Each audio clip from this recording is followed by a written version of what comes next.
CDB. Então, ó, no CDB, você empresta dinheiro para o banco, quando você compra um certificado, tá? Você empresta dinheiro para o banco. Lembrando que o CDB não tem reaplicação automática, né? Se venceu, você tem que comprar outro certificado. Até pode conseguir, de repente, comprar com as mesmas características, né? Mas ele não tem reaplicação automática, tudo bem? E isso eu já vi cair na prova, tá? Isso eu já vi cair na prova, beleza? Quando acontece o vencimento de um CDB, o que acontece? Bom, no vencimento do CDB, o dinheiro entra na sua conta, tá? Legal? Então é isso aí. Então, quando o cliente chegar no banco e falar assim, quero guardar dinheiro, quais opções você tem? Pô, você pode guardar com o Banco Bradesco, fazer um CDB do Bradesco, você pode guardar em fundos de investimento e por aí vai. Belezeira? Maravilha. Vamos lá. O que mais que você precisa saber desse cara? Quais são os indexadores? Né? O CDB pode ser corrigido por quem? Pô, o CDB pode ser corrigido por essa galera aqui, ó. Ele pode ser corrigido por taxa pré ou pós-fixada, né? Ele pode ser atrelado ao CDI, Selic, por exemplo, né? E quando isso acontece, ele pode ter um prazo mínimo de 1 dia. Ele pode ser corrigido pela TR ou TJLP. TR, taxa referencial, que a gente viu lá no módulo 3, TJLP, taxa de juros de longo prazo. Quando isso acontecer, ele tem um prazo mínimo de 1 mês. Pode ser corrigido pela taxa básica financeira, TBF, prazo mínimo de 2 meses, ou pode ser corrigido por algum índice de preços, IPCA ou IGPM, aí ele tem um prazo de 1 ano. Então, como que vai cair na sua prova? Tem coisa que é decoreba, não tem jeito, você vai ter que lembrar, tá bom? Vamos lá? Questão de prova, questão número 54. Qual é a resposta correta para o prazo mínimo de uma operação de CDB para cada indexador abaixo? E aí, qual que é a alternativa correta? Parabéns, você gravou legal, né? Ou tá colando na apostila, né? Mas a hora de errar é aqui. Então, maravilha. Por que não é a alternativa A? Porque se for pré-fixado, pode ser 1 dia, né? Por que não é a C? Porque se for indexado a TJLP, também é 1 mês, tá? E por que não é a D? Porque se for TBF, são 2 meses, né? Então, parabéns, alternativa correta, alternativa B de bola, né? B de bola. Beleza? Então, vai cair desse jeitinho aqui na sua prova, decoreba, né? O recolhimento do CDB, né? É o banco emissor que recolhe o imposto, tá? E aqui estão as alíquotas, 22,5 até 180, 20 a 181 a 360, 17,5 361 a 720 e 15% acima de 720. E ele também possui um cara chamado IOF, né? Que é cobrado até o 29º dia, anota aí, e deixa de ser cobrado após o 30º dia. Sempre sobre o rendimento, tá? Sempre sobre o rendimento. Todo imposto que tem é sobre o rendimento. Se eu não tenho rendimento, galera, o governo não vai me ferrar ainda mais, né? Apesar dele sempre querer me ferrar, tá? Então, quando eu tenho rendimento, eu recebo, tá? Eu pago o imposto ali, tá certo? Então, vou recapitular rapidinho o CDB. CDB, então, é você emprestando dinheiro para o banco, tá? Não tem reaplicação automática. Aqui estão os prazos mínimos para cada indexador, tá? Ele tem o risco de liquidez, crédito e mercado. Lembrando que o risco de crédito ele é atenuado pelo FGC, Fundo Garantidor de Crédito até R$250 mil. E ele tem risco de mercado também, que é a flutuação de preços e taxas. Quem recolhe o imposto é o banco. Aqui são as alíquotas e ele também tem IOF após, ou melhor, até o 29º dia e não tem mais IOF a partir do 30º dia. Então, vamos lá. Mais uma questãozinha. No vencimento de um CDB, o investidor pessoa física é taxado pelo imposto de renda. O banco emissor paga o resgate bruto, deixa o recolhimento do imposto para o cliente. Este banco, tranquilo, né? Acabei de falar sobre esse tema, né?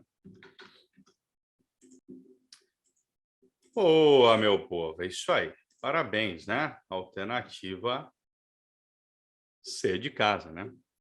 O banco está errado porque o recolhimento é por conta do banco emissor. Alternativa C, tá? Então, o banco está errado porque ele que deveria recolher o imposto. Tranquilo? Mais uma questão aqui para a gente acabar esse assunto. Podemos afirmar sobre o CDB, Certificado de Depósito Bancário. Vamos lá? Legal, parabéns, né? Alternativa C. Alguns que nasceram de 6 meses foram na alternativa A, né? Esqueceu que aqui está financeira, né? CDB é emitido por instituições financeiras, né? Então, tá? Para captação de recursos, mas especificamente banco. No CDB tem que estar muito claro banco, tá, galera? Então, a alternativa C é a alternativa correta. Beleza? Tranquilo? Dá um ok para mim aí. Seguimos em frente para o próximo instrumento. Vamos lá. Próximo instrumento, poupança. Galera, a poupança você tem que saber algumas coisinhas, tá? Primeira, que a poupança tem uma TAR de 28 subcontas. Já ouviram isso aí? Ela tem 28 subcontas na pessoa física. O que significa isso, né? Significa que se eu colocar o dinheiro hoje, cria uma data de aniversário. Se eu colocar amanhã, cria outra data de aniversário. Se eu colocar depois da manhã, cria outra data de aniversário e vai acontecendo isso 28 vezes se eu for depositando 28 vezes. Igor, por que 28 vezes? Porque tem o mês de fevereiro que tem 28 dias, né? Então, quando cair a data de aniversário 29, 30 ou 31, vai ser dia 1º, beleza? Tudo bem? Então, se a data de aniversário cair 29, 30 ou 31, o aniversário é dia 1º. Se o depósito for, né, dia 29, 30 ou 31. Legal? O que mais que você precisa saber da poupança? Da remuneração da poupança. Então, vamos lá. Deixa eu trazer o nosso mapinha aqui para a poupança, tá? Isso é decoreba, você vai ter que se lembrar na hora da prova, tá? Então, vamos lembrar aqui, ó, 28 subcontas para a pessoa física e na pessoa jurídica tem um rendimento trimestral e é uma conta apenas, tá? A tributação na pessoa jurídica acontece trimestralmente e existe imposto de renda. Para a pessoa física não tem, e também para instituições sem fins lucrativos, anota aí que isso pode cair, não tem imposto de renda. E aqui que o bicho pega. O rendimento da poupança, se a Selic estiver acima de 8,5% ao ano, vai render 0,5% ao mês mais TR. Se a Selic tiver igual ou inferior 8,5% ao ano, a poupança vai render 70% da Selic mais TR. Tá? Isso aqui você vai ter que lembrar. Tá? Quando que aconteceu essa mudança? Maio de 2012. Igor, pode cair isso na prova? Pode. Rendimento de caderneta de poupança a partir de maio de 2012. É essa regrinha aqui. Antes de maio de 2012, era essa aqui, ó, 0,5% ao mês mais TR e só. Depois teve uma alteração aqui, tá? Legal? Então, essa é uma questãozinha, esse tema pode cair na tua prova, tá? O professor da minha prova perguntava qual a data mais jovem ou a data mais velha que seria o aniversário. Qual a data mais jovem ou a mais velha que seria o aniversário? Mais velha, né? Mas depende, né? É como eu te falei, se tivesse 28, tem 28 subcontas, né? Então, mas sempre, porque se eu fizer um depósito dia 1º vai ter o aniversário. Se eu fizer dia 2 vai ter o aniversário. Então, sempre a data, né? Se a gente pensar, data mais jovem ou data mais velha, né? A data mais jovem. Precisava olhar essa questão na íntegra ali, né? Tá? Então, na verdade, quando a gente fala data mais velha, porque é o depósito mais velho, aquele que aconteceu primeiro. É essa aí a pegadinha, né? Essa aqui foi a interpretação, né? Vamos lá, questãozinha aqui, ó. Um cliente foi até a agência bancária. E a poupança tem garantia do FGC. Um cliente foi até a agência bancária esclarecer dúvidas sobre uma aplicação em poupança. Seu gerente afirmou o quê? A remuneração é composta pela TR mais a remuneração adicional de 0,5%. independente do valor da meta da taxa Selic. Aí a questão já ferrou, né? Então, aqui a questão já matou. Se a opção 1 já é incorreta, né? Quem me perguntou da tríade HD, vamos falar da estratégia agora da tríade HD? A estratégia é essa aqui, ó. Então, se você sabe que a meta da taxa Selic influencia, então a palavra independentemente já zoou a questão, né? Se já zoou a questão, você joga fora a alternativa A, joga fora a alternativa B e joga fora a alternativa C, né? Vamos ver se bate. Qual que é a opção correta? Igor, opção D de dado. Será que é mesmo? Corrigir. Parabéns, opção D de dado. Legal? Então, pronto. Entendeu a tríade, mata a prova inteira. Beleza? Então, seguimos em frente aqui, tá? Agora, vamos lá para uma das partes mais importantes desse módulo aqui, né? A classificação dos fundos de investimento, classificação, né, da CVM. Então, vamos lá, nós temos classificações e subclassificações. Agora eu vou ensinar palavras-chave, tá? E vou ensinar também os percentuais para você. Nós temos 4 classificações da Ambima. 4 classificações, tá certo? Então, vamos lá. Eu tenho 4 classificações de fundo de investimento. Renda fixa, ações, multimercado e cambial. Beleza? Vamos lá, então. Anota a palavra-chave que Titio vai falar sobre o fundo de renda fixa para vocês. Taxa de juros doméstica. Anota aí. Taxa de juros doméstica, tá? Taxa de juros doméstica. Beleza? Anotou? Igor, o que seria a taxa de juros doméstica? Taxa de juros doméstica é a taxa de juros da sua casa. E até onde eu sei, né? Apesar que às vezes aparecem os alunos de outros países aqui, mas até onde eu sei, você mora no Brasil, tudo bem? Qual que é a taxa de juros doméstica do teu país? A Selic, tudo bem? E decora outra coisa que eu vou ensinar para vocês. 80% no mínimo, tudo bem? 80% no mínimo, taxa de juros doméstica. Então, vai cair assim na tua prova. Qual que é o fundo de investimento que investe no mínimo 80% do seu patrimônio em títulos atrelados à taxa de juros doméstica? Pode ter um complemento. Pode estar assim, fundo que investe no mínimo 80% do seu patrimônio em títulos atrelados à taxa de juros doméstica ou índice de preços, ou ambos. Pode estar assim também na tua prova. Tudo bem? Na maioria dos casos, só está a taxa de juros doméstica, beleza? Vamos lá, questão 66. Qual que é a alternativa correta? O regulamento de um fundo de investimento estabelece que no mínimo 80% da sua carteira seja direcionada para operações vinculadas à variação da taxa de juros doméstica. Parabéns, D de dado. Tranquilo? D de dado. Legal? 80% em ativos atrelados à variação da taxa de juros doméstica, né? Ou índice de preços, ou ambos. Pode estar assim também, tá bom? Ou índice de preços, ou ambos, tá? Agora vamos para o fundo de ações. Ações decora 67%. Decora aí. 67% do patrimônio tem que ser investido em ações. No mínimo 67% do patrimônio investido em ações. Igor, se ele tiver 65% do patrimônio investido em ações, cara, ele não é um fundo de ações, tudo bem? Simples assim. Ele não é um fundo de ações, beleza? Só que na sua prova, tá? Pode cair uma pegadinha como essa. Vamos lá? Questão número 35. Conforme a Comissão de Valores Mobiliários, a carteira de um fundo de ações deverá ser composta por...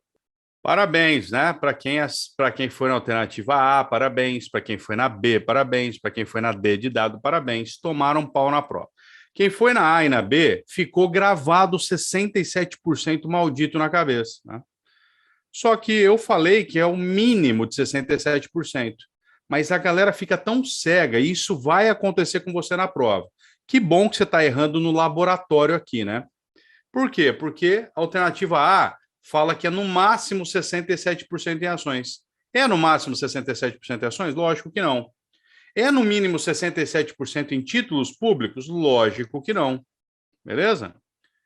É no máximo 33% em ações? Lógico que não.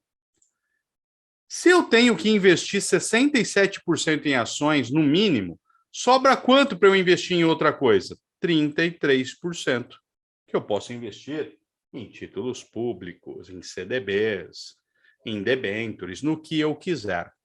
Vamos lá agora, fundo cambial, tá? Cambial, o nome fala, né? Câmbio, tá? Ele vai investir em quê? Em moeda estrangeira. Quanto? No mínimo 80%, tá? Na prova vai cair assim: fundo que investe, né, que tem como objetivo investir no fator de risco moedas estrangeiras. Vai ter essa palavra fator de risco, tá? 80% do patrimônio investido no fator de risco câmbio, tá? Fator de risco câmbio, tá? Então, quando você se deparar com essa questão, né, do fundo cambial, você tem que decorar esse percentual, tudo bem? Tem coisa que não tem jeito, decoreba, percentual você vai ter que saber, tá certo? Vamos lá. Questão de prova. Um fundo cambial deve investir no mínimo. Você vai encontrar o percentual 100% em algum momento? Vai. 95% vai. 50% vai. Então, quando é percentual, a Ambima, né, ela quer que você saiba, né, qual que é o percentual lá, tá certo? Então, você vai ter que decorar, beleza? Tá? Então vamos lá. Lembra que eu falei que o fundo simples é a porta de entrada para o mercado financeiro? Pode cair na tua prova, porta de entrada para o mercado de capitais, tá? Eu tenho outro fundo que é a porta de entrada para o mercado de ações, beleza?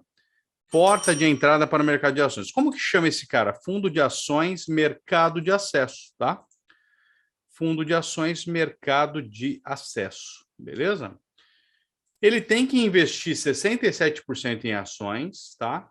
Só que em ações de companhias listadas. Anota aí, companhias listadas. Igor, o que é uma companhia listada? Puta, é uma companhia que acompanha algum índice, né? Um índice Bovespa, por exemplo, né? Então, índice Bovespa, né? Por exemplo. Tá? Então, esse é o fundo de ações mercado de acesso, beleza? Ações, fundo de ações mercado de acesso. Ele investe em 67% em ações também de companhias listadas. Companhias que estão listadas em algum índice, né, de referência. Índice Bovespa, índice IBRX, tá? Então, são ações consideradas mais com uma liquidez maior, ações que têm um bom volume de negócios, tá certo? Então, é por isso. Beleza? Agora, a minha aluna aqui, Nancy, a Nancy, ela quer investir em empresas privadas. Ela viu que a maioria dos fundos que eu apresentei até agora não tem como foco investir em empresas privadas, né? Então, ela chega para mim e fala assim, Igor, eu gostaria de investir em um fundo que investisse em empresas privadas. Por que alguém investe em empresas privadas? Porque uma empresa privada tem mais risco que uma empresa pública, tudo bem? Tem mais risco que um governo. Consequentemente, teoricamente, deveria te proporcionar mais rentabilidade. Tudo bem? E aí, qual que é o fundo que eu utilizo para este fim? Fundo de crédito privado. Igor, o que esse cara, onde esse cara investe? Esse cara investe, o nome já fala, né? Crédito privado, tá? Ele investe no mercado privado. Qual que é a regra, né? Qual que é a regra? Qual que é a regra? Ele investe até 50%, tá? Ou melhor, no mínimo 50%, no mínimo 50% em emissores privados. Beleza? No mínimo 50%. Vamos lá, questão de prova lá, ó. Investe em emissores privados no limite mínimo de 50%, tá? Ele exige uma assinatura de um termo adicional, chamado termo de ciência de risco, tá? E tem um detalhe que cai na tua prova, anota aí. Se um fundo de crédito privado, presta atenção no que eu estou falando, ele tem mais do que 50% investido em emissores privados, ele precisa da assinatura de um termo chamado Termo de Ciência de Risco de Crédito. Beleza? Legal. Igor, ele não tem mais do que 50% em emissores privados, mas tem acima de 30%. Mais do que 30% e menos do que 50%. Legal. Ele precisa colocar um alerta, conhecido como um disclaimer, anota aí, nos seus materiais de divulgação, dizendo que ele investe mais do que 30% em títulos privados. Ele não precisa do termo adicional de ciência de risco, mas ele tem que ter esse aviso nos seus documentos de divulgação. Tudo bem? Dá uma olhada nessa questão aqui agora, que diz exatamente o que eu acabei de falar para vocês, tá? Considere um fundo que não contém a denominação crédito privado no seu nome, mas aplica 30% do seu patrimônio em títulos privados. Este fundo, vamos lá, qual que é a alternativa correta? Alternativa C. Não precisa exigir assinatura de termo de ciência de risco, mas precisa colocar alerta no prospecto, né? Que é o seu documento, um dos documentos de divulgação, tá? Deixa eu ver o que mais que eu tenho que falar para vocês aqui. Tá, então já falei do disclaimer, né? Deixa eu ver o que eu vou falar aqui mais, só para complementar essa aula. Vamos falar rapidamente aqui de algumas classificações de fundos, tá? Vamos lá. Classificações de fundos. Eu tenho fundo aberto, anota aí. Não, foi fundo ativo, tá? Fundo ativo quer superar o benchmark, anota aí. Fundo ativo quer superar o benchmark, tá? Beleza?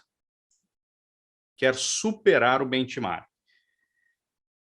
Galera, o exercício tem que deixar claro para você que o objetivo do fundo é superar o benchmark. Só vou dar essa dica que eu vou apresentar uma questão para vocês que a maioria vai errar, mas vai errar no laboratório, tá bom? E o fundo passivo? O fundo passivo, cara, ele quer acompanhar o benchmark. Acompanhar é sinônimo de replicar, sinônimo de copiar. Beleza? Então, se ele alcançar o benchmark, tá tudo certo. Gravou as informações? Qual que é a diferença de um fundo ativo e de um fundo passivo? Gravou? Então, vamos ver se você gravou de verdade, tá? Legal. Agora, vamos lá. Vamos ver se vocês realmente entenderam essa parada e se entenderam e prestaram atenção na minha dica. Vamos lá. Um fundo de ações tem como benchmark o Ibovespa e superou o seu benchmark. Isso significa o quê? Presta atenção antes de responder. Legal. Parabéns para quem foi na alternativa D de dado. Tomou pau, né? Por quê? Porque acha que o cara superou o benchmark, né?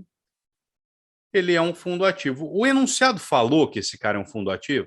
Não. Ele só falou que o gestor conseguiu superar o benchmark. Ele não falou que é um fundo ativo. A única coisa que ele me falou é que ele superou seu parâmetro de rentabilidade, que é o Ibovespa alternativa A. É a única coisa que esse exercício me falou. Beleza? Você tem a política monetária, né? Ó, aqui, ó, política monetária. Na política monetária tem 3 instrumentos aqui, ó. Temos o open market, que é a compra e venda de títulos públicos, né? Quando o governo quer tirar dinheiro de circulação, ele vende títulos públicos. Anota aí, quando o governo quer tirar dinheiro de circulação, ele vende títulos públicos, tá? Por quê? Porque daí o Rodolfo não tem dinheiro para ir no shopping, que ele comprou, ele gastou aquela grana dele com títulos públicos, né? Aí não tem dinheiro para ir no shopping e aí ele não vai no shopping gastar. Então o governo está com isso reduzindo a liquidez da economia, né? Retirando moeda de circulação. Pelo contrário, quando ele quer injetar recursos na economia, ele compra títulos públicos, porque daí o Rodolfo vende e com aquela grana ele se mata de gastar nas Casas Bahia. Lá. Tudo bem? Legal? Então vamos lá. Eu tenho um segundo instrumento, que é o redesconto. O que é o redesconto? É um empréstimo que o Banco Central faz para os bancos que têm uma necessidade momentânea de caixa. Isso é o redesconto. Legal? Uma modalidade de empréstimo do Bacen a bancos que têm uma necessidade momentânea de caixa. Tá?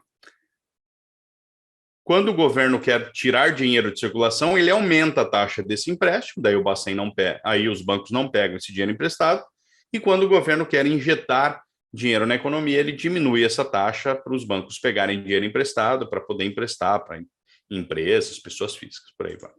E eu tenho um último instrumento que é o compulsório. Compulsório é um depósito obrigatório do bancos que os bancos fazem ao Bacen. Qual que é a função do compulsório, né? O compulsório, vamos pensar aqui que o Elber, meu aluno aqui, ó, o Elber, ele tá com uma grana para colocar num CDB do banco. Ele vai, né, falaram que o CDB rende legal, tal, e ele chega no banco com 10 mil reais para investir num CDB lá no banco. Se ele coloca esse dinheiro no Bradesco, tá? E o Bradesco pega esses 10 mil e já empresta para alguém, se esse alguém não pagar, o sistema financeiro entra em colapso, né? Então, o Banco Central não pode permitir que o Bradesco pegue os 10 mil reais do Elber e empreste, tudo bem? Então, tem um depósito compulsório para isso, que é um depósito obrigatório. Uma parte daqueles 10 mil reais que o Elber emprestou, o Bradesco tem que mandar para o Bacen guardar para ele. Isso é o depósito compulsório. Então, anotaram aí os 3 instrumentos de política monetária, tá? Que é a administração da grana que está em circulação. Política fiscal é a política de receitas e despesas do governo. Política fiscal está ligado aos gastos do governo ou às formas que o governo tem para colocar dinheiro no bolso, tudo bem? Eu só vou dar essa dica, porque senão vai ficar muito fácil a questão que eu vou trazer na sequência. Legal? E política cambial é quando você liga a TV no Jornal Nacional e o William Bonner fala assim: o governo precisou comprar dólares para tirar moeda de circulação e equilibrar o seu preço. Isso é a política cambial. Esse é o mapa mental do investidor qualificado. Ó, atesta por escrito a sua condição e tem R$1 milhão. O investidor profissional atesta por escrito também e ele tem 10 milhões. Todo investidor profissional é qualificado, mas o contrário não é verdade. Por quê? Porque o profissional, obrigatoriamente, ele é qualificado. Mas o qualificado não necessariamente é profissional, porque os valores mudam aqui, percebem? Tudo bem? Então vamos lá. Agora, agora presta atenção nessa questão que eu vou trazer para vocês, tá? Questão número 5. Sejam as seguintes entidades: instituições financeiras, companhias seguradoras e empresas de capitalização, pessoas físicas com investimentos superiores a R$1 milhão. Quem que pode ser considerado investidor qualificado?